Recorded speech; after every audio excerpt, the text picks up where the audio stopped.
Hi everyone, welcome back to our study classes. I hope you all are doing well. So guys, as you know, we are targeting upcoming RPSC Assistant Professor Examination. उसी की preparation के लिए हम लोग regular यहाँ पर आपके साथ डिफरेंट सब्जेक्ट्स के प्रीवियस ईयर क्वेश्चंस डिस्कस कर रहे हैं। तो उसी की कंटिन्यूएशन में जो सब्जेक्ट आज हम कवर अप करने वाले हैं वो है theory of economics. Theory of economics से रिलेटेड जो भी सवाल पूछे गए प्रीवियस ईयर एग्जामिनेशन में उन्हें आज के सेशन में आपके साथ डिस्कस करेंगे। क्वेश्चंस को केयरफुली रीड करना है आपने मेरे साथ साथ और लाइव चैट में अपने आंसर्स शेयर करने हैं। एंड आज का session UGC net commerce management even PGT commerce and even state assistant professor examination के लिए जो तैयारी कर रहे हैं उन सभी के लिए रेलिवेंट रहने वाला है। तो चलिए जल्दी से अपनी डिस्कशन को स्टार्ट करते हैं। And guys, if you are preparing for RPSC, ABST, EFM and BADM, then we have detailed courses for them. You can check out on our website or an app. And moreover, we are also offering courses for UGC NET Commerce and Management and for other PGT Commerce and other state assistant professor examinations as well. So आपको सारी details हमारी website और app पर मिल जाएंगी। कोई भी query है तो आप हमें मेल कर सकते हैं, व्हाट्सएप कर सकते हैं, नीचे नंबर आपको दिया गया है। चलिए जी सवाल है, the concept of returns to scale refers to option 1 short term, option 2 long term, option 3 proportionate change and option 4 is fixed factors. So returns to scale concept से रिलेटेड क्वेश्चन आपसे यहाँ पर पूछा गया है। आपको बताना है कि रिटर्न्स टू स्केल का जो कॉन्सेप्ट है यहाँ पर सबसे अप्रोप्रिएटली कौन सा ऑप्शन डिफाइन कर रहा है उसे। रिटर्न्स टू स्केल, देखिए थियोरीज ऑफ प्रोडक्शन में हम दो कॉन्सेप्ट्स पढ़ते हैं, रिटर्न्स टू स्केल और returns to factor. Returns to scale वो सिचुएशन है जब आउटपुट में चेंजेस लाने के लिए आप सभी फैक्टर्स ऑफ प्रोडक्शन में चेंजेस इंक्रीज कर सकते हैं simultaneously in the same proportion, वो हो गया रिटर्न्स टू स्केल। और ऐसा कब पॉसिबल है, लॉन्ग रन में पॉसिबल है। ठीक है, तो रिटर्न्स टू स्केल हमारा लॉन्ग रन में, लॉन्ग टर्म में ऑपरेट करता है, लॉन्ग रन में अकर करता है। और एक होता है हमारे पास returns to factor. Returns to factor का मतलब होता है कि आउटपुट में चेंज लाने के लिए आप सिर्फ एक फैक्टर ऑफ प्रोडक्शन को चेंज कर सकते हैं while other all other factors are kept constant. तो ऐसा कब पॉसिबल है, शॉर्ट रन में। तो रिटर्न्स टू फैक्टर हमारा शॉर्ट टर्म पीरियड का कॉन्सेप्ट है और रिटर्न्स टू स्केल हमारा लॉन्ग रन में अकर करता है, लॉन्ग टर्म पीरियड कॉन्सेप्ट है। सो करेक्ट आंसर यहाँ पर क्या होगा, लॉन्ग टर्म, क्योंकि रिटर्न्स टू स्केल के बारे में आपसे यहाँ पे पूछा है। So concept of returns to scale refers to long term. So correct answer here is going to be option number 2। चलिए नेक्स्ट क्वेश्चन की तरफ आते हैं। Who considered political economy as an inquiry into the nature and causes of the wealth of nations? बहुत ही popular definition की बात यहाँ पर की गई है आपसे, an inquiry into the nature and causes of the wealth of nations. तो ये वेल्थ डेफिनेशन है, आपको बताना है कि पॉलिटिकल इकोनॉमी को वेल्थ डेफिनेशन में किसने डिफाइन किया था। Option 1 Adam Smith, option 2 JS. Mill, option 3 JBC and option 4 is FA. Walker. बहुत ही सिंपल क्वेश्चन है, सिंपली आपको बताना है कि कौन से इकोनॉमिस्ट ने वेल्थ डेफिनेशन दी थी। सो हमारे Adam Smith, father of economics, उन्होंने क्लासिकल व्यू पॉइंट रखा था 1723 में। उन्होंने इकोनॉमिक्स की वेल्थ डेफिनेशन दी। उन्होंने बताया कि इकोनॉमिक्स उन सभी इकोनॉमिक एक्टिविटीज को स्टडी करना है जिससे नेशन की वेल्थ इंक्रीज हो, मैक्सिमाइज हो। वेल्थ यानी कि मनी पे फोकस था उनका, ठीक है ना। उन्होंने मटीरियल गुड्स की बात की, इकोनॉमिक मैन को टारगेट किया। उन्होंने बोला कि नेशन की जो इकोनॉमिक सक्सेस है वो किस पे डिपेंड करती है, वो उसकी वेल्थ पे डिपेंड करती है कि उस पर्टिकुलर नेशन के पास कितनी वेल्थ है, तभी तो वो फर्दर बाकी इकोनॉमिक एक्टिविटीज को परफॉर्म कर पाएगा। ठीक है, तो creation of wealth, wealth definition जो है वो एडम स्मिथ ने दी थी। सो करेक्ट आंसर यहाँ पे होगा ऑप्शन नंबर 1। इसके अलावा जो जेबी से हैं उन्होंने भी क्लासिकल व्यू पॉइंट में इनको फॉलो किया था, बट एक्चुअल ये जो डेफिनेशन है वो एडम स्मिथ ने दी थी। So correct answer here is going to be option number 1। Next question पर आते हैं। State whether economics is option 1 positive science only, option 2 neither a positive nor normative science, option 3 a science but not an art and option 4 a science और an art depending on who uses economics and for what purpose. Again बहुत ही simple question है, economics की nature से related question आपसे पूछा गया है। आपको बताना है कि इकोनॉमिक्स सिर्फ पॉजिटिव साइंस है, ना तो पॉजिटिव है ना नॉर्मेटिव है, साइंस तो है बट आर्ट नहीं है, या फिर साइंस भी है और आर्ट भी है। जल्दी से बताइए क्या आंसर यहां पर होने वाला है। Absolutely correct answer here is going to be option number 4। Economics हमारी साइंस भी है और आर्ट भी है। साइंस में वो पॉजिटिव साइंस भी है और नॉर्मेटिव साइंस भी है। पॉजिटिव साइंस का मतलब क्या होता है, किसी भी इकोनॉमिक इशू को जब हम डिस्क्राइब करते हैं, रिप्रेजेंट करते हैं, उसे हम डिस्क्रिप्टिव इकोनॉमिक्स बोलते हैं और वही हमारा पॉजिटिव साइंस है। और नॉर्मेटिव साइंस क्या है, जब हम उस इकोनॉमिक इशू पे कोई प्रैक्टिकल सॉल्यूशन प्रोवाइड करते हैं, ठीक है ना, अपना कोई ओपिनियन प्रेजेंट करते हैं, उसे हम प्रिस्क्रिप्टिव इकोनॉमिक्स बोलते हैं, जो हमारा नॉर्मेटिव साइंस है।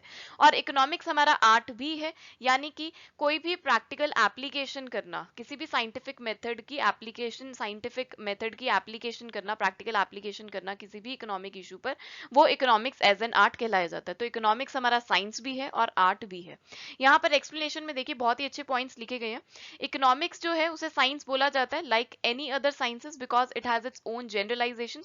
वाइड स्प्रेड साउंडनेस है थियरीज की, जैसे law of diminishing marginal utility, ठीक है, theory of demand which traces out a casual relationship between two और मोर फिनोमिना, जैसे हम प्राइस और डिमांड की बात करते हैं थियरी ऑफ डिमांड में, ठीक है। और इकोनॉमिक को आर्ट भी बोला गया, the practical application of scientific techniques is the art of economics, ठीक है।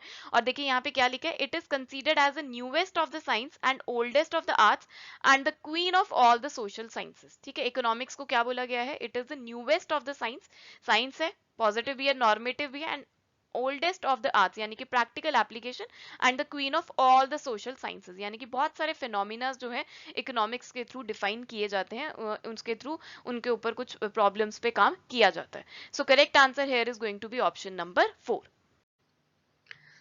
चलिए जी अगले सवाल पर आते हैं। Who coined the terms micro economics and macro economics. Micro economics और मैक्रो इकोनॉमिक्स, इन दोनों टर्म्स को सबसे पहले कौन से इकोनॉमिस्ट ने कॉइन किया था? Option 1 Maurice Dobb, option 2 Ragnar Frisch, option 3 Ragnar Nurkse, option 4 JM Keynes.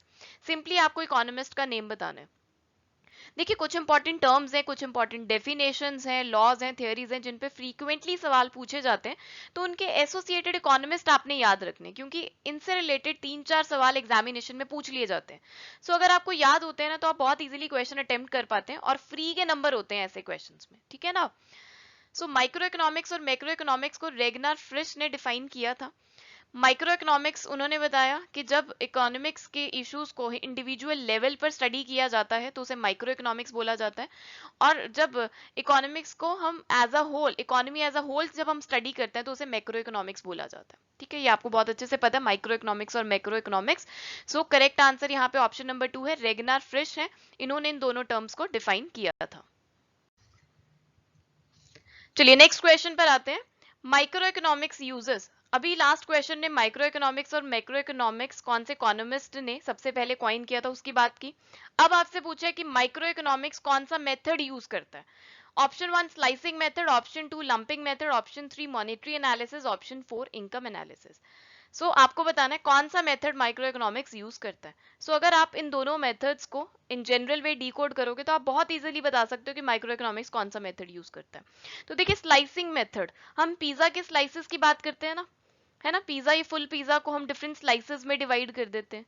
तो ऐसे ही स्लाइसिंग मेथड क्या कहता है कि जब हम इंटायर इकोनॉमी को स्मॉल इंडिविजुअल स्लाइसेस में डिवाइड कर देते हैं तो उसे स्लाइसिंग मेथड बोलते हैं, ठीक है। और इंडिविजुअल लेवल की बात हम कौन सी इकोनॉमिक्स में करते हैं, कौन सी ब्रांच में करते हैं, माइक्रो इकोनॉमिक्स में। तो micro economics slicing method use करते हैं, ठीक है, जिसमें हम इंडिविजुअल यूनिट, इंडिविजुअल लेवल पे इन डेप्थ स्टडी करते हैं। लाइक और लंपिंग मेथड क्या है, हम लमसम कहते हैं ना, लमसम यानी कि होल इकोनॉमी। जब हम होल इकोनॉमी को स्टडी कर रहे हैं तो वो हमारा कौन सी ब्रांच में होती है, मैक्रो इकोनॉमिक्स। तो मैक्रो इकोनॉमिक्स जो है वो लंपिंग मेथड यूज करता है, ठीक है ना। तो आपने याद रखना है micro economics slicing method use करता है और macro economics lumping method use करता है। यहाँ पे आपसे पूछा है कि माइक्रो इकोनॉमिक्स कौन सा मेथड यूज करता है, तो वो है हमारा option number 1 that is slicing method. चलिए जी नेक्स्ट क्वेश्चन पर आते हैं। Total utility is maximum when option 1 marginal utility is 0, option 2 marginal utility is at its highest point, option 3 marginal utility is equal to average utility, and option 4 is average utility is maximum. So total utility और marginal utility के relationship से related यहाँ पर question आपसे पूछा गया है। law of diminishing marginal utility में इन दोनों relationships को हम बहुत अच्छे से पढ़ते हैं। So आपको बताना है कि total utility जब maximum होती है तो marginal utility की क्या nature होती है उस टाइम पर, उस स्टेट पर, ठीक है जी। सो जब भी ऐसे क्वेश्चंस आते हैं ना, हमेशा डायग्राम के थ्रू ऐसे क्वेश्चंस को सॉल्व करके देखिए। देखिए इस तरीके का डायग्राम हमारा बनता है। तो यहाँ पर देखिए हमारा टोटल यूटिलिटी हमारा राइज कर रहा है जब तक मार्जिन यूटिलिटी हमारा पॉजिटिव है, ठीक है। लेकिन जो टोटल यूटिलिटी हमारा राइज कर रहा है वो डिमिनिशिंग रेट पे राइज करता है, बिकॉज मार्जिन यूटिलिटी जो होती है वो डिमिनिशिंग नेचर की होती है, ठीक है। फिर जब मार्जिन यूटिलिटी हमारा 0 है तो टोटल यूटिलिटी हमारा मैक्सिमम है, ठीक है। टोटल यूटिलिटी हमारा मैक्सिमम है जब मार्जिन यूटिलिटी 0 है, इसे हम 0 यूटिलिटी बोलते हैं। और जब हमारा मार्जिन यूटिलिटी नेगेटिव हो जाता है तो टोटल यूटिलिटी हमारा डिक्रीज करना शुरू कर देता है, और इसे हम नेगेटिव यूटिलिटी और डिस यूटिलिटी भी बोलते हैं, ठीक है जी। और मार्जिन यूटिलिटी हमारा पॉजिटिव भी हो सकता है, नेगेटिव भी हो सकता है, और 0 भी हो सकता है। अब इस क्वेश्चन में आपसे पूछा है कि टोटल यूटिलिटी जब मैक्सिमम है तो मार्जिन यूटिलिटी कैसी होगी? मार्जिन यूटिलिटी हमारी 0 होगी। So correct answer here is going to be option number 1। चलिए नेक्स्ट क्वेश्चन पर आते हैं। The second glass of water gives lesser satisfaction to a thirsty person, this is the law of, option 1 law of demand, option 2 law of diminishing returns, option 3 law of diminishing marginal utility, and option 4 law of supply. Question में आपसे पूछे है कि एक thirsty person है, उसने जब second glass of water consume किया तो उसे लेसर सेटिस्फेक्शन मिली है, यानी कि पहले ग्लास ऑफ वाटर के मुकाबले उसे सेकेंड ग्लास ऑफ वाटर से लेसर सेटिस्फेक्शन मिली है। तो यहां पर कौन सा लॉ अप्लाई हो रहा है? Option 1 law of demand, option 2 diminishing returns, option 3 law of diminishing marginal utility, option 4 law of supply. बहुत ही सिंपल है ना। कौन सा लॉ कहता है, आप मुझे बताइए कौन सा लॉ कहता है कि अगर आप एक ही गुड को at any given time bar bar consume करते हैं तो उससे मिलने वाली जो एडिशनल सेटिस्फेक्शन होती है वो डिमिनिशिंग होती रहती है, वो डिमिनिश करती रहती है। ऐसा कौन सा लॉ कहता है? बिल्कुल, law of diminishing marginal utility कहता है that a consumer consumes more and more of a good at any given time, the utility derive from each successive unit goes on diminishing provided the consumption of other commodities remains constant, ठीक है जी। So correct answer यहां पर होगा option number 3, second glass of water से consumer को उतनी satisfaction नहीं मिली है जितनी फर्स्ट ग्लास ऑफ वाटर को कंज्यूम करने पर मिली थी। ऐसा हमारा law of diminishing marginal utility कहता है। चलिए जी नेक्स्ट क्वेश्चन है। In economics the indifference curve analysis was evolved by option 1 David Ricardo, option 2 F Y Edgeworth, option 3 Alfred Marshall, and option 4 is J R Hicks and R J D Allen. आपको बताना है indifference curve analysis economics में किसने दिया था? बहुत ही famous approach है हमारी ordinal approach. Indifference curve analysis हमारा ऑर्डिनल अप्रोच में आता है। यूटिलिटी एनालिसिस में हम दो अप्रोचेस पढ़ते हैं, कार्डिनल अप्रोच और ऑर्डिनल अप्रोच, है ना। कार्डिनल अप्रोच में भी हम फर्दर दो लॉस की बात करते हैं, law of diminishing marginal utility और law of equi marginal utility. Cardinal approach में हम इंडिफरेंस कर्व एनालिसिस पढ़ते हैं।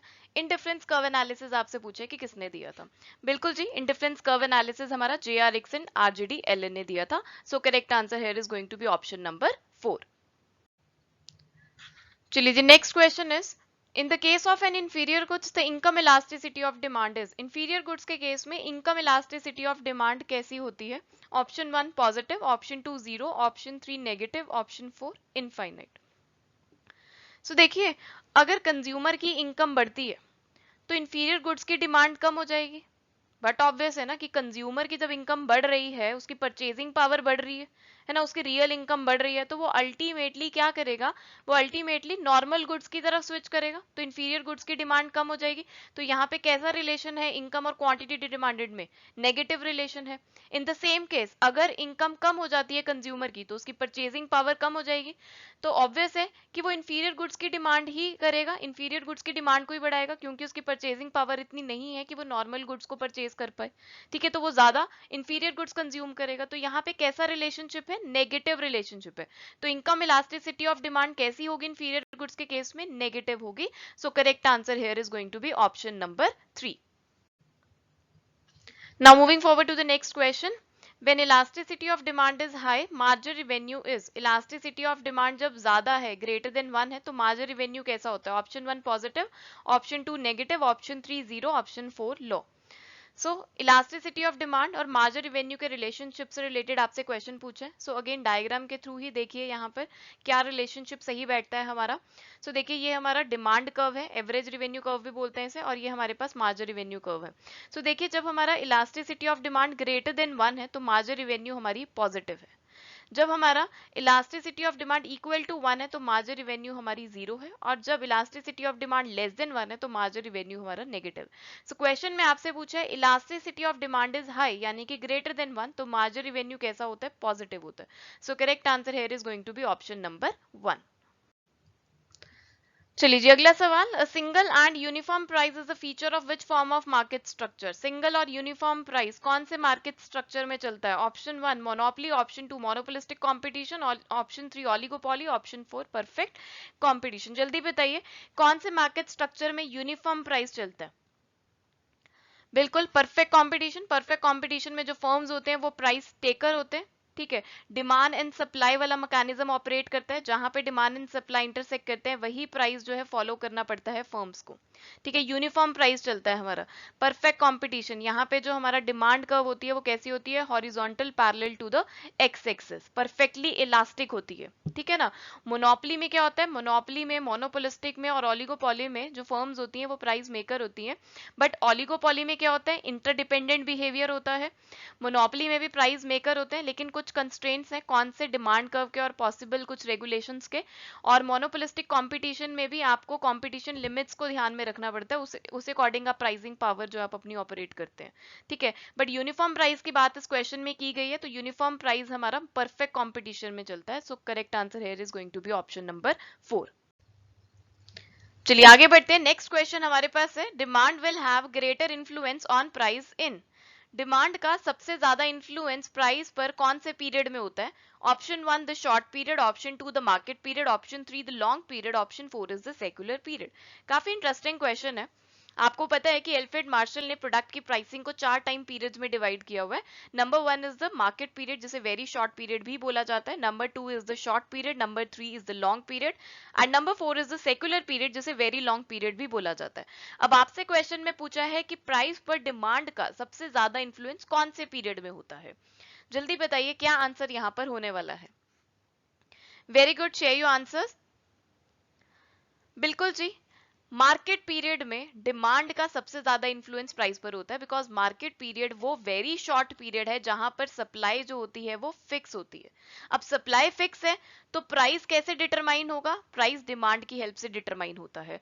जनरली यहाँ पर हम दो तरह की कॉमोडिटीज की बात करते हैं, पेरिशेबल कॉमोडिटीज की बात करते हैं और कुछ ऐसे ड्यूरेबल कॉमोडिटीज की बात करते हैं। Not all that durable commodities, कुछ ड्यूरेबल कॉमोडिटीज की बात करते हैं। अब पेरिशेबल कॉमोडिटीज के केस में तो क्या है कि टाइम पीरियड हमारा ओनली अ डे होता है। तो अगर लेट्स से वेजिटेबल्स का एग्जांपल हम यहाँ पे लेते हैं, तो वेजिटेबल्स का डिमांड अगर इंक्रीज हो रहा है तो सप्लाई को आप इंक्रीज नहीं कर सकते on the same day. Vegetables की सप्लाई को आप इंक्रीज नहीं कर सकते हैं at that particular point of time. तो सप्लाई तो वेजिटेबल्स की फिक्स है, तो प्राइस कैसे डिटरमाइन होगा? डिमांड की हेल्प से। तो डिमांड का बहुत ज्यादा इंफ्लुएंस है प्राइस पर मार्केट पीरियड में। ऐसे कुछ ऐसे ड्यूरेबल कॉमोडिटीज की बात करते हैं, जैसे वीट है, टी या क्लोथ्स की बात करें, तो यहाँ पर भी आप क्या होता है कि सप्लाई जो है कुछ हद तक आप इंक्रीज कर सकते हैं। जनरली हमारी फिक्स ही होती है, बस जो आपका पास स्टॉक अवेलेबल है सिर्फ उस तक ही आप इंक्रीज कर सकते हैं। उसके बाद जो हमारी सप्लाई होती है वो फिक्स हो जाती है, उसके बाद आप सप्लाई को इंक्रीज नहीं कर सकते हैं, ठीक है ना। तो यहाँ पर भी क्या होगा, जो आपकी डिमांड है वो अवेलेबल स्टॉक के साथ ही मैच की जाती है। तो अगेन डिमांड कैसे डिटरमाइन हो रही है, हमारी प्राइस कैसे डिटरमाइन हो रहा है यहाँ पे? डिमांड की हेल्प से, ठीक है। सो डिमांड का सबसे ज्यादा इन्फ्लुएंस प्राइस पर मार्केट पीरियड में ही होता है। So correct answer here is going to be option number 2। Let's move to the next question. So question है, the firm under pure monopoly can fix? Pure monopoly के case में जो firms हैं उनके पास क्या पावर रहती है, वो क्या फिक्स कर सकते हैं? ऑप्शन 1 में आपसे बोला है प्राइस और डिमांड प्रोडक्ट का, दोनों ही वो सेट कर सकते हैं। ऑप्शन 2 में आपको बोला है कि प्राइस और आउटपुट जो सोल्ड करना है हमने वो फिक्स कर सकते हैं। ऑप्शन 3 में आपको बोला है आइदर द प्राइस और the quantity to be sold, और ऑप्शन 4 में बोला है कि both the price and the quantity to be sold. आपको बताना है कि प्योर मोनोपोली में फर्म्स के पास क्या पावर रहती है। प्योर मोनोपोली का केस हमारा कौन सा होता है? जहां पर सिंगल सेलर होता है, लार्ज नंबर ऑफ बायर्स होते हैं, क्लोज सब्सटीट्यूट्स प्रोडक्ट के अवेलेबल नहीं होते हैं, न्यू फर्म्स की एंट्री बहुत डिफिकल्ट होती है, मोनोपोली ही हमारी इंडस्ट्री कहलाई जाती है, और जो फर्म्स होते हैं वो प्राइस मेकर होते हैं प्योर मोनोपोली के केस में। तो यहाँ पर सिंपली आपसे पूछा है कि प्योर मोनोपोली के केस में फर्म्स के पास क्या पावर रहती है। सो करेक्ट आंसर यहां पर हमारे पास है ऑप्शन नंबर 3। देखिए डिमांड को नहीं सेट कर सकते, डिमांड तो कस्टमर्स के थ्रू आ रही है ना, तो डिमांड को तो नहीं आप फिक्स कर सकते, तो ऑप्शन 1 तो बिल्कुल एलिमिनेट हो जाएगा। आउटपुट टू बी सोल्ड, हम यहाँ पे क्वांटिटी को फिक्स कर सकते हैं, ठीक है, सो ऑप्शन 2 भी हमारा एलिमिनेट हो जाएगा। अब बात आती है कि प्राइस या क्वांटिटी में से कोई एक चीज फिक्स कर सकते हैं या फिर दोनों फिक्स कर सकते हैं। सो प्राइस और क्वांटिटी में से कोई एक चीज फिक्स कर सकते हैं, ठीक है ना। देखिए हमारे पास जो डिमांड कर्व होती है मोनोपोली के केस में, वो डाउनवर्ड स्लोपिंग होती है। अब डाउनवर्ड स्लोपिंग डिमांड कर्व का मतलब क्या होता है कि प्राइस अगर बढ़ेगा तो डिमांड हमारी, क्वांटिटी डिमांडेड हमारी कम हो जाएगी, और प्राइस अगर कम होगा तो क्वांटिटी डिमांडेड हमारी बढ़ जाएगी, ठीक है। तो अगर monopoly firms price charge high price charge करते हैं तो क्वांटिटी डिमांडेड हमारी कम हो जाएगी, ठीक है ना। तो आप या तो सिर्फ प्राइस बढ़ा सकते हैं, प्राइस फिक्स कर सकते हैं, या फिर आप सिर्फ क्वांटिटी फिक्स कर सकते हैं। देखिए यहाँ पर लिखा है, तो monopoly firm can fix price or quantity sold and not both, either the price or the quantity. This is because he cannot set both high price and high quantity, as with high price people will demand less of the quantity. इसीलिए जो monopoly हमारा demand का होता है monopoly के case में, वो downward sloping होता है, ठीक है जी। सो करेक्ट आंसर यहाँ पर हमारे बनेगा ऑप्शन नंबर 3। नेक्स्ट क्वेश्चन पर आते हैं। Which of the following is selling cost, इनमें से कौन से सेलिंग कॉस्ट है। डिफरेंट टाइप्स ऑफ एक्सपेंडिचर आपको गिवन है, डिफरेंट टाइप्स ऑफ कॉस्ट आपको गिवन है ऑप्शंस में, आपको बताना है इनमें से कौन सा सेलिंग कॉस्ट है। Option 1 expenditure on selling cost, option 2 transportation cost, option 3 advertisement expenditure, option 4 wages paid to the workers. बहुत ही सिंपल सवाल है। सो सेलिंग कॉस्ट की जब हम बात करते हैं इकोनॉमिक्स में, तो उसका मतलब क्या होता है कि टोटल एक्सपेंडिचर जो एक मोनोपोलिस्टिक कॉम्पिटिटिव फर्म्स कर रहे हैं अपने प्रोडक्ट को कॉम्पिटिटर के प्रोडक्ट से डिफरेंशिएट करने के लिए, उसे हम उसके लिए जो भी खर्चा किया जा रहा है वो सेलिंग कॉस्ट कहलाया जाता है। सो बेसिकली हम एडवर्टीजमेंट एक्सपेंडिचर करते हैं अपने प्रोडक्ट को दूसरे के प्रोडक्ट से डिफरेंशिएट करने के लिए, तो जो एडवर्टीजमेंट के ऊपर जो भी खर्चा किया जा रहा है which it is a part of the selling cost. So correct answer here is going to be option number 3। चलिए आगे बढ़ते हैं। नेक्स्ट क्वेश्चन है, production function refer to the relationship between. Production function में हम किसके रिलेशनशिप की बात करते हैं वो आपसे यहाँ पर पूछा गया है। Option 1 physical inputs and physical output of a firm, option 2 stock of inputs and stock of output, option 3 productivity of one input and another input, and option 4 is existing inputs and output over a period of time. बहुत ही simple question है। Production function आपको बताना है basically क्या होता है। सो बिल्कुल production function refers to the technical, functional और physical relationship between inputs and output of a firm, है ना, और एन इकोनॉमी। इनपुट्स यानी कि लैंड लेबर कैपिटल एंटरप्रेन्योर की बात होती है, और फिजिकल आउटपुट यानी कि जो आउटपुट हमारा फॉर्म हो रहा है with the help of those inputs, ठीक है ना। सो प्रोडक्शन फंक्शन की हेल्प से आप ये भी देख सकते हैं कि कितने इनपुट की रिक्वायरमेंट है एक सर्टेन लेवल ऑफ आउटपुट को प्रोड्यूस करने के लिए। प्रोडक्शन फंक्शन हमें ये भी बताता है, ठीक है। सो प्रोडक्शन फंक्शन क्या है, it is the physical, functional और technical relationship between inputs and output of a firm. So correct answer here is option number 1। आगे बढ़ते हैं। Next question is average product is maximum when. Option 1 marginal product is lower than average product, option 2 marginal product excess than average product, option 3 marginal product equals to average product, and option 4 is marginal product becomes negative. So यहाँ पर average product और marginal product के relationship से related आपसे question पूछा गया है। आपको बताना है जब एवरेज प्रोडक्ट मैक्सिमम है तो मार्जिनल प्रोडक्ट कौन से स्टेट पर होगा। सो अगेन ऐसे क्वेश्चंस को हमेशा डायग्राम के थ्रू ही सॉल्व करिए। अब आपको पता है जितने भी हमारे प्रोडक्शन कर्व्स होते हैं वो हमारे इन्वर्टेड यू शेप होते हैं, ठीक है। सो एवरेज प्रोडक्ट और मार्जिनल प्रोडक्ट के रिलेशनशिप का डायग्राम आप बनाइए। अब यहाँ पर डायग्राम हमने बना ली है। अब यहाँ पर देखिए कि जब हमारा एवरेज प्रोडक्ट इंक्रीज कर रहा है, ठीक है, मार्जिनल प्रोडक्ट भी इंक्रीज कर रहा है, बट जो हमारा मार्जिनल प्रोडक्ट है it is greater then average product, right. उसके बाद क्या हुआ, जब हमारा एवरेज प्रोडक्ट मैक्सिमम पर है तो मार्जिनल प्रोडक्ट जो है उसके इक्वल है, ठीक है। एपी जो है जब हमारा कांस्टेंट है and at its maximum point तो MP is equal to AP है। और जब एवरेज प्रोडक्ट हमारा फॉल कर रहा है, मार्जिनल प्रोडक्ट भी हमारा यहाँ पर फॉल कर रहा है, but marginal product is less than the average product. और मार्जिनल प्रोडक्ट जो है वो नेगेटिव भी हो सकता है, बट जो हमारा एवरेज प्रोडक्ट है इट ऑलवेज रिमेन्स पॉजिटिव।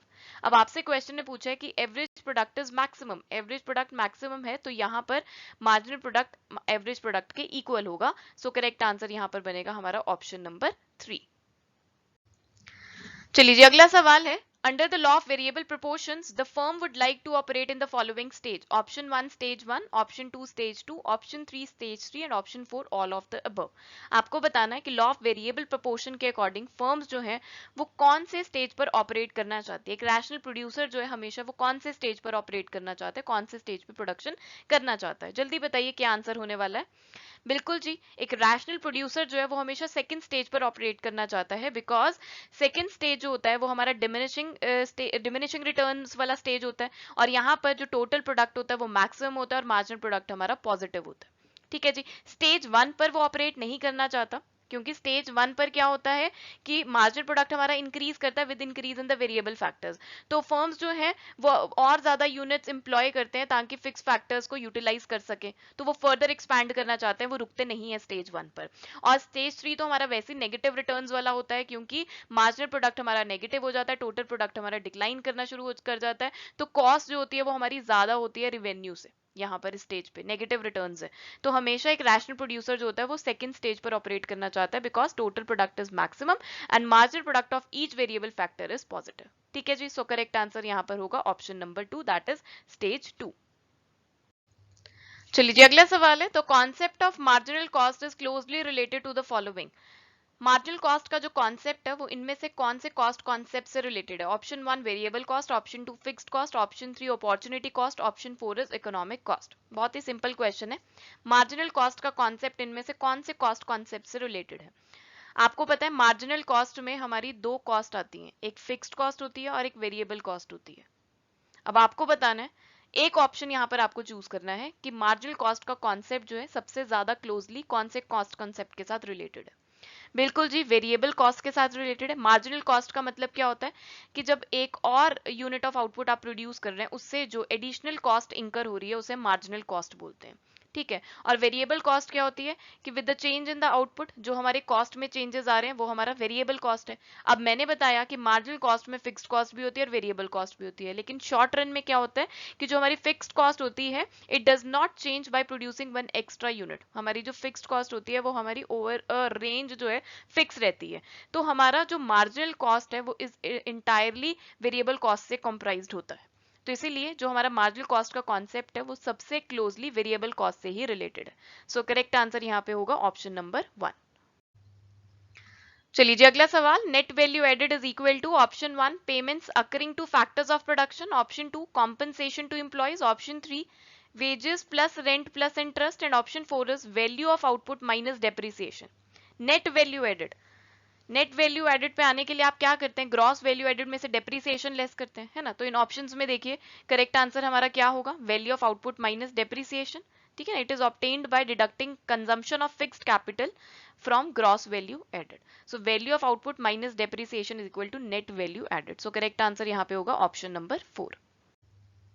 चलिए जी अगला सवाल, who propounded the innovation theory of profit. Innovation theory of profit किसने दी है। Option 1 JB Clark, option 2 FH. Knight, option 3 JA. Schumpeter, option 4 Alfred martial.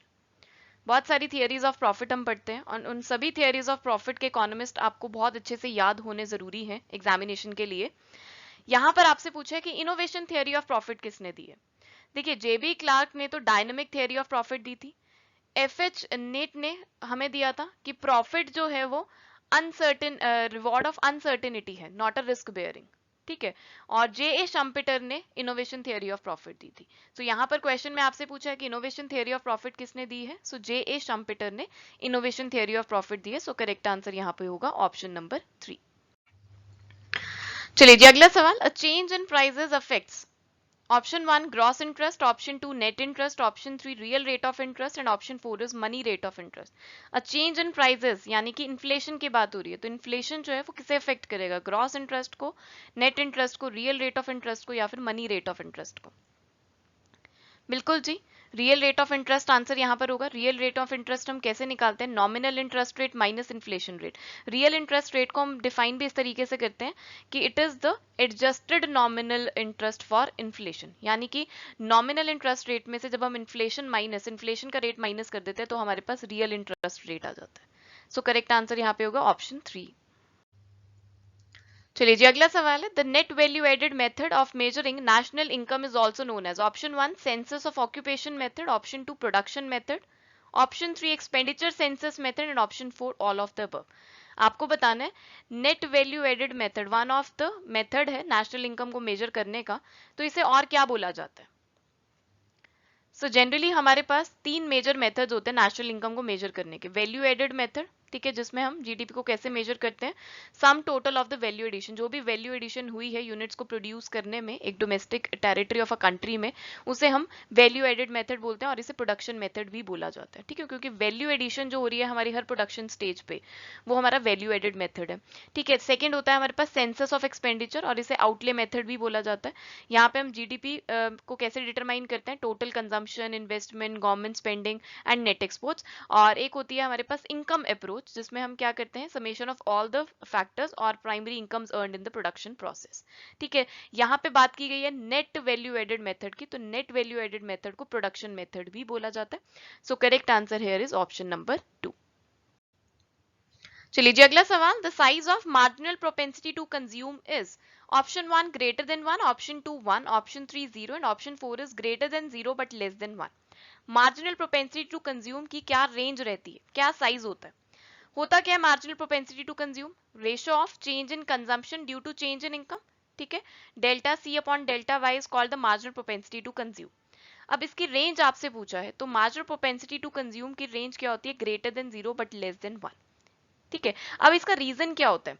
देखिए, जो आपकी इनकम है उसको या तो इंटायरली आप सेव कर सकते हैं या इंटायरली आप कंज्यूम कर सकते हैं। लेट्स सपोज आपकी इनकम 100 है, ठीक है, तो आप मैक्सिमम कितना कंज्यूम कर सकते हैं? 100 ही कंज्यूम कर सकते हैं। तो इस केस में आपकी एमपीसी क्या होगी, मार्जिनल प्रोपेंसिटी टू कंज्यूम क्या होगी? 1। ठीक है, आपकी इनकम 100 है, तो मैक्सिमम आप या तो इंटायरली आप सेव कर सकते हैं। ठीक है, अगर आपने 100 ही सेव कर लिया तो यहाँ पे आपकी मार्जिनल प्रोपेंसिटी टू कंज्यूम क्या होगी? 0। ठीक है ना, तो या तो आप इंटायरली कंज्यूम कर सकते हैं या आप इंटायरली सेव कर सकते हैं। तो इसीलिए जो रेंज हमारी रहती है वो क्या रहती है? Greater than 0 but less than 1। ठीक है, 0 to 1 में लाई करता है हमारा marginal propensity to consume. Marginal का मतलब क्या हुआ? इंक्रीमेंटल, है ना, एडिशनल। चलिए जी, अगला सवाल, 1 minus C by Y means, ये जो एल्जेब्रिक फॉर्म है 1 minus C divided by Y, C stands for consumption and Y stands for income, ये किसे डिफाइन कर रही है? Option 1 average propensity to consume, option 2 marginal propensity to consume, option 3 average propensity to consume and option 4 is marginal propensity to consume. C stands for consumption and Y stands for income। तो C by Y तो simply हमारे पास क्या हो गया? Average propensity to consume. अब यहाँ पे आपको दिया हुआ है 1 minus C by Y. So अभी हमने जस्ट पढ़ा कि इनकम को या तो आप अपनी इनकम को इंटायरली कंज्यूम कर सकते हैं या फिर इंटायरली आप सेव कर सकते हैं। ठीक है, और जो हमारा एवरेज प्रोपेंसिटी टू कंज्यूम है और एवरेज प्रोपेंसिटी टू सेव, इसका जो सम होता है वो किसके इक्वल होता है? 1 के इक्वल होता है। ठीक है, सो 1 माइनस सी बाय वाई है, तो ये हमारा क्या हो जाएगा? APS, that is average propensity to save। So 1 minus C by Y, ये जो algebraic form है किसे डिफाइन कर रही है? Average propensity to save को। So correct answer here is going to be option number 3। Now next question, which of the following is not real investment? Option 1 new capital good, option 2 construction work, option 3 share capital of companies and option 4 is stock of goods। इनमें से कौन सी real investment नहीं है? Real investment क्या होता है? कि जो आपने टोटल अमाउंट इन्वेस्ट किया है टेंजिबल या प्रोडक्टिव एसेट्स में, टेंजिबल एसेट्स में जो आपने अमाउंट इन्वेस्ट किया हुआ है उसे हम रियल इन्वेस्टमेंट बोलते हैं, जैसे प्लांट्स में, टूल्स, इक्विपमेंट्स और मशीनरीज में। ठीक है, लेकिन यहाँ पर देखिए, अब आपसे न्यू कैपिटल गुड की बात की है तो ये रियल इन्वेस्टमेंट है। कंस्ट्रक्शन वर्क, ये भी रियल इन्वेस्टमेंट है। शेयर कैपिटल ऑफ कंपनीज, ये हमारी फाइनेंशियल इन्वेस्टमेंट है। Stocks, shares, debentures, government bonds, equities, ये सब फाइनेंशियल इन्वेस्टमेंट है। स्टॉक ऑफ गुड्स जो है ये भी हमारी रियल इन्वेस्टमेंट है। सो करेक्ट आंसर यहाँ पे होगा share capital of companies, because आपसे पूछा था कि रियल इन्वेस्टमेंट यहाँ पर कौन सी नहीं है। शेयर कैपिटल ऑफ कंपनीज हमारी फाइनेंशियल इन्वेस्टमेंट है। चलिए जी, अगला सवाल है, quasi rent concept introduced by option 1 Ricardo, option 2 Marshall, option 3 Stonier and Hoch, option 4 Silverman. Quasi rent का कॉन्सेप्ट किसने इंट्रोड्यूस किया था? जल्दी बताइए क्या आंसर होने वाला है। बहुत ही पॉपुलर कॉन्सेप्ट है क्वाजी रेंट। बिल्कुल जी, क्वाजी रेंट का कॉन्सेप्ट एल्फ्रेड मार्शल ने इंट्रोड्यूस किया था। क्या होता है क्वाजी रेंट? देखिए, रिकार्डन थियरी ऑफ रेंट कहती है कि रेंट सिर्फ और सिर्फ लैंड को मिलता है। मॉडर्न थियरी ऑफ रेंट कहती है कि सारे फैक्टर्स ऑफ प्रोडक्शन को रेंट मिलता है। एल्फ्रेड मार्शल उसी कॉन्टेक्स्ट में कहते हैं कि rent even man made resources, man made machines पर भी मिल सकता है शॉर्ट रन में, जब शॉर्ट रन में सप्लाई डिमांड से कम होती है ना, डिमांड ज्यादा है सप्लाई कम है, तो यहाँ पर जो एडिशनल प्राइस मिलता है, एडिशनल इनकम जो मिल रही है, रिसीव हो रही है, उसे क्वासी रेंट बोला जाएगा। देखिए क्या लिखा है यहाँ पे, quasi rent is defined as the surplus earnings generated by the factors of production except land. The earnings from machines and instruments are termed as quasi rent। देखिए शॉर्ट रन पीरियड में ये सस्टेन करता है। Economic rent में supply of factor fixed होता है जैसा कि लैंड, और क्वाजी रेंट में सप्लाई ऑफ फैक्टर टेम्परेरी होता है जैसा कि मशीनरी, उसे इंक्रीज और डिक्रीज किया जा सकता है कुछ टाइम तक। ठीक है, सो क्वाजी रेंट का कॉन्सेप्ट एल्फ्रेड मार्शल ने इंट्रोड्यूस किया था। सो करेक्ट आंसर यहाँ पे होगा ऑप्शन नंबर 2। चलिए जी आगे बढ़ते हैं। अगला सवाल है, Harrod's model of economic growth does not consider option 1 a steady rate of growth, option 2 a minimum rate of growth, option 3 warranted rate of growth and option 4 is the natural rate of growth. So Harrod's model of economic growth, Keynesian model of economic growth है। उन्होंने अपने model में 3 growth rates की बात की हुई है। आपको बताना है कि कौन से ग्रोथ रेट की बात उन्होंने अपने मॉडल में नहीं की है। इन ऑप्शंस में से कौन से ग्रोथ रेट को उन्होंने कंसीडर नहीं किया है इकोनॉमिक ग्रोथ को डिफाइन करने के लिए। सो इस मॉडल के पीछे दो बहुत ही फेमस इकोनॉमिस्ट हैं। रॉय फैरेट, उन्होंने 1939 में इस मॉडल की बात की। उसके बाद एफसी डोमार ने 1946 में इस मॉडल की बात की। लेटर ऑन दोनों ने कंबाइन किया और नाम पड़ा हैरोड डोमार मॉडल। दोनों के नाम से इस मॉडल का नाम पड़ा है। ठीक है, और मैंने बताया ये केनिसियन मॉडल ऑफ इकोनॉमिक ग्रोथ है। उन्होंने अपने मॉडल में इकोनॉमिक ग्रोथ को लेवल ऑफ सेविंग्स और कैपिटल की टर्म्स में एक्सप्लेन किया हुआ है। ठीक है, 3 ग्रोथ रेट्स की उन्होंने बात की है, warranted rate of growth, the actual rate of growth और नेचुरल रेट ऑफ ग्रोथ।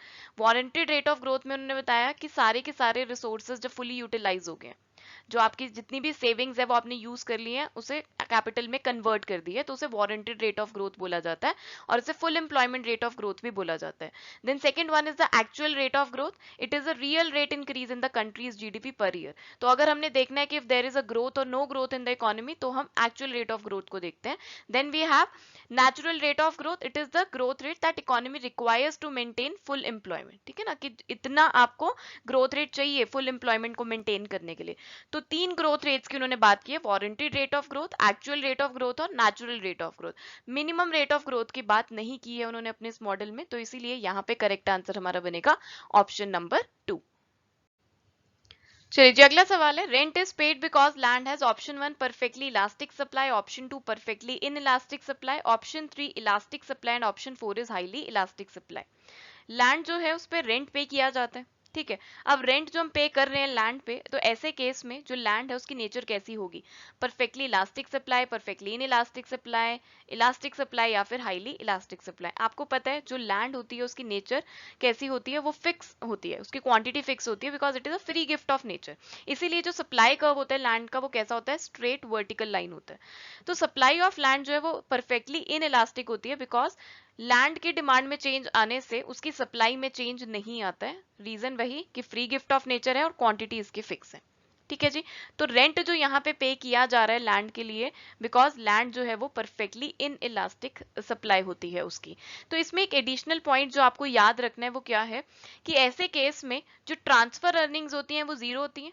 ठीक है जी, एक्चुअल अर्निंग्स और ट्रांसफर अर्निंग्स में जो डिफरेंस है वो क्या होगा, एक्चुअल अर्निंग्स का, क्योंकि ट्रांसफर अर्निंग्स तो जीरो है और एक्चुअल अर्निंग्स हमारी रेंट ही होती है। ठीक है जी, ये पॉइंट आपको याद रखना है। सो यहाँ पे जो हमारा करेक्ट आंसर बनेगा वो है ऑप्शन नंबर 2। चलिए जी अगला सवाल है, which of the theory of wages is associated with the name of American economist Walker. So यहाँ पर आपको different theory of wages given है। आपको बताना है कि American economist Walker, Francis A Walker ने कौन सी थियरी ऑफ वेज प्रोपाउंड की थी। ठीक है, अमेरिकन इकोनॉमिस्ट वॉकर के साथ कौन सी थियरी ऑफ वेज एसोसिएटेड है। सो सब्सिस्टेंस थियरी आपको गिवन है, wage fund theory, residual claimant theory और marginal productivity theory. So Francis A Walker ने रेजिडुअल क्लेमेंट थियरी दी थी। सब्सिस्टेंस थियरी को डेविड रिकार्डो ने दिया था। वेज फंड थियरी की बात एडम स्मिथ ने की थी और फर्दर उसको एक्सपाउंड किया था जेएस मिल ने।